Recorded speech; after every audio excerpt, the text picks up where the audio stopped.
अब भगवान जिद पकड़ के बैठे, एक को कहो, एक प्रिय बोलो। और मैया भी जिद पकड़े हुए हैं, नहीं मुझे तो तुम भी और गाय का दूध भी दोनों प्रिय।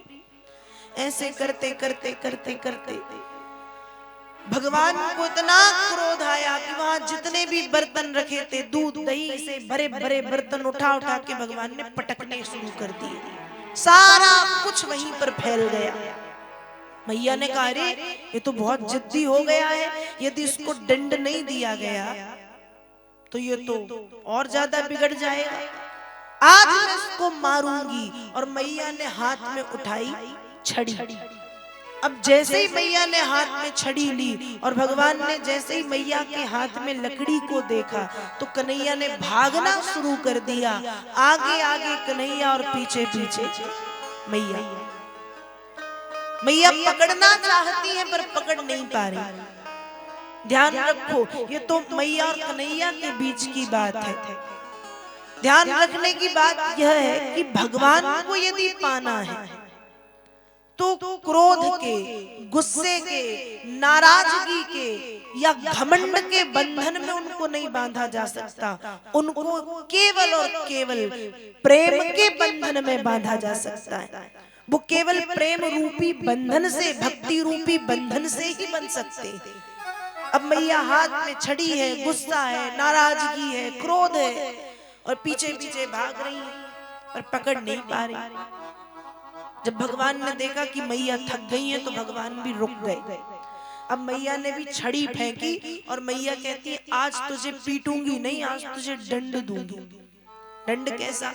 एक रस्सी ले आई और मैया यशोदा के आंगन में रखा था ऊखल। ऊखल मतलब मसाले, पुराने जमाने में जिसमें मसाले कूटे पीटे जाते थे, मसाले बनाए जाते थे।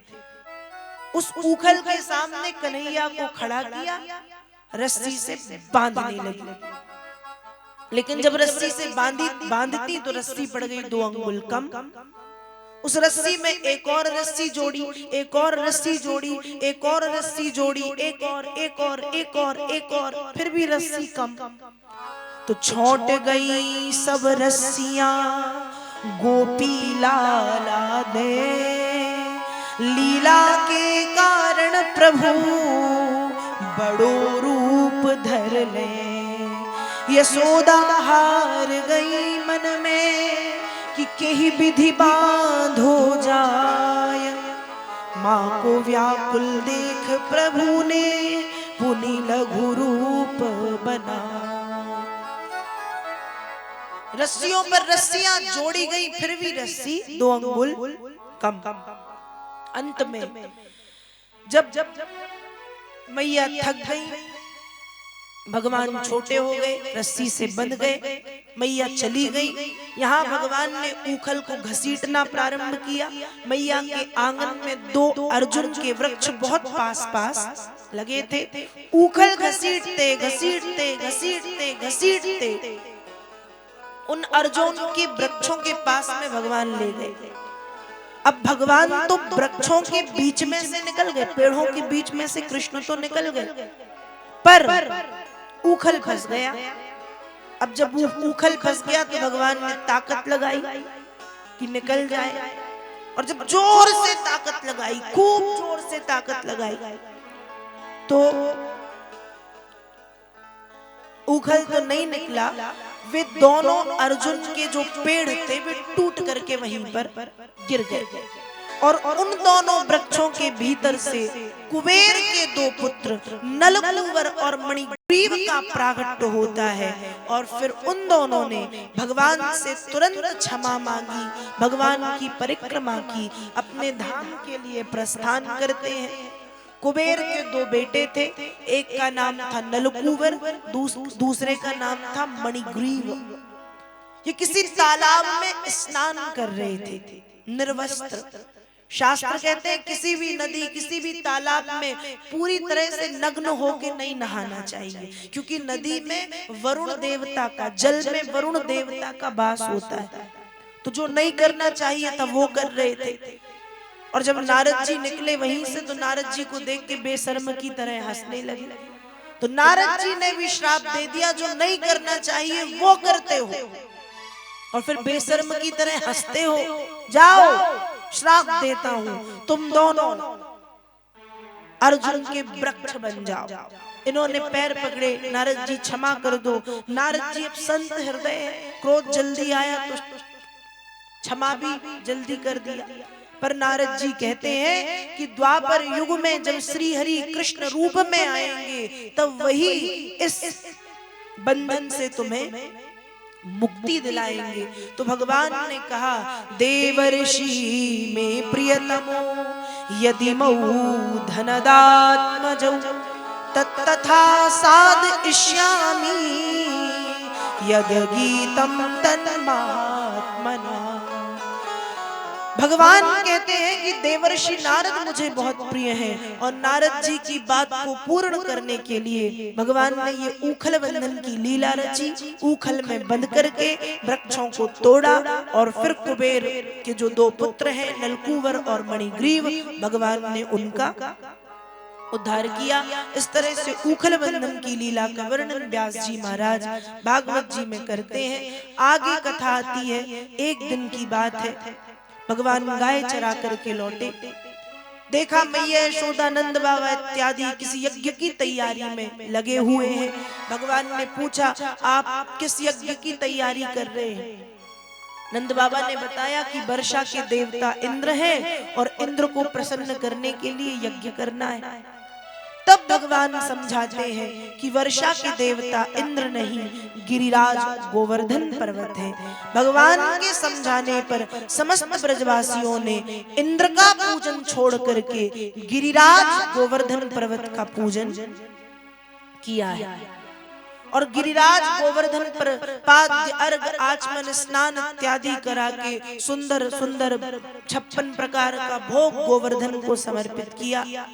समर्पित करके सारे ब्रजवासी अपने अपने घर आ गए। इंद्र को जब यह बात पता चली तो प्रलय के समान संसार को डुबा देने वाले बादलों को आज्ञा दी कि वर्षा करके ब्रज को डुबा दो। हाथी के सूंड के समान भयंकर मोटी मोटी पानी की धाराएं गिरने लगी, बादल गरजने लगे, बिजली चमकने लगी, हवाएं चलने लगी और इंद्र स्वयं ऐरावत पर बैठ करके वज्र से प्रहार करने लगे। तब सभी ब्रजवासियों ने भगवान की शरण ग्रहण की है और भगवान सबको लेकर के गिरिराज की शरण में पहुंचे हैं। और फिर गिरिराज की शरण में पहुंच करके भगवान ने गिरिराज को प्रणाम किया। दाहिने हाथ की सबसे छोटी उंगली कनिष्ठिका पर गोवर्धन पर्वत भगवान ने उठाया है।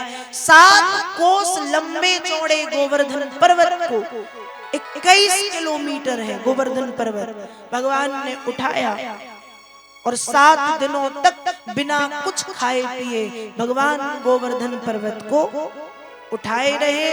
और जब भगवान ने गिरिराज को उठाया सभी जय जयकार करने लगे, बोलिए गिरिराज धरण की जय, गोवर्धन धारी की जय, राधा रानी सरकार की जय। भगवान ने गोवर्धन धारण किया, जय जयकार प्रभु के होने लगे। 7 दिन तक बिना कुछ खाए पिए गिरिराज को भगवान धारण किए रहे।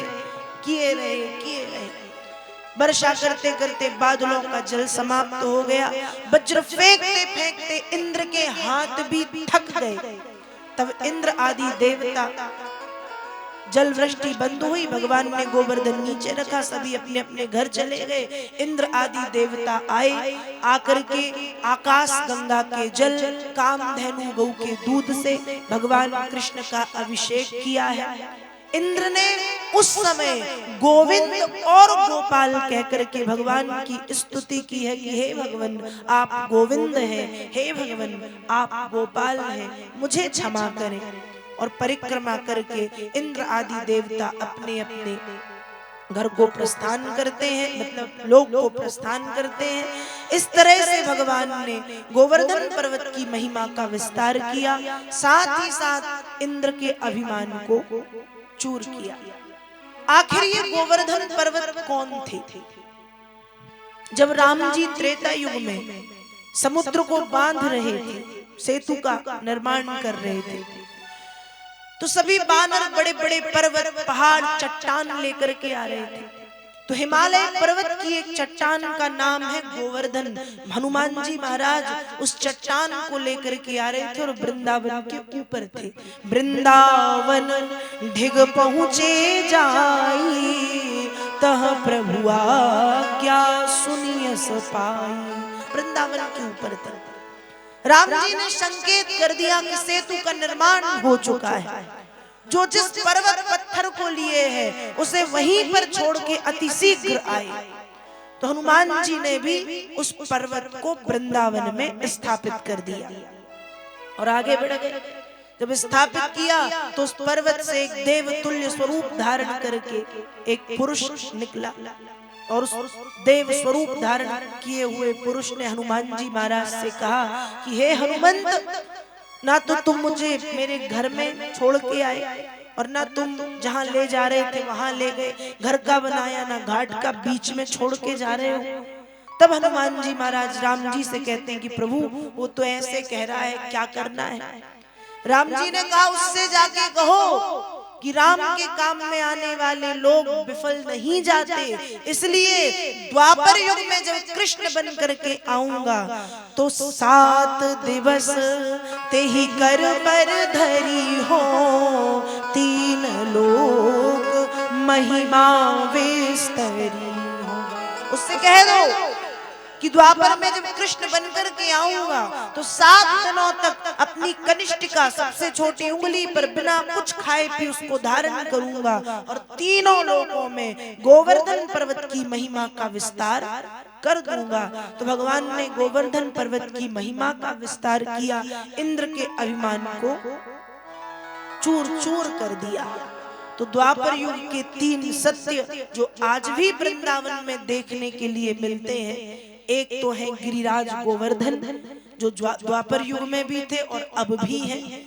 दूसरी है यमुना मैया जो द्वापर में भी थी और अब भी है। और तीसरी है ब्रज की रज जो तब भी थी और अब भी है। तो द्वापर युग के 3 सत्य जो आज भी वृंदावन में देखने मिलते हैं, इसलिए जब भी वृंदावन जाने का अवसर मिले तो गिरिराज की प्रदक्षिणा करें, यमुना मैया में स्नान करें और वृंदावन की धूल को अपने माथे से जरूर लगाएं, क्योंकि ये वही धूल है, ये वही मिट्टी है जिस मिट्टी को भगवान ने खाया है। ये वही धूल है जिस धूल पर भगवान चले हैं, दौड़े हैं, खेले। इस तरह से भगवान ने गिरिराज की महिमा का विस्तार कर दिया। तो आइए अब एक बार जय श्री कृष्ण तो बोलना ही पड़ेगा। बोलिए श्री वृंदावन बिहारी लाल की जय, हनुमान जी महाराज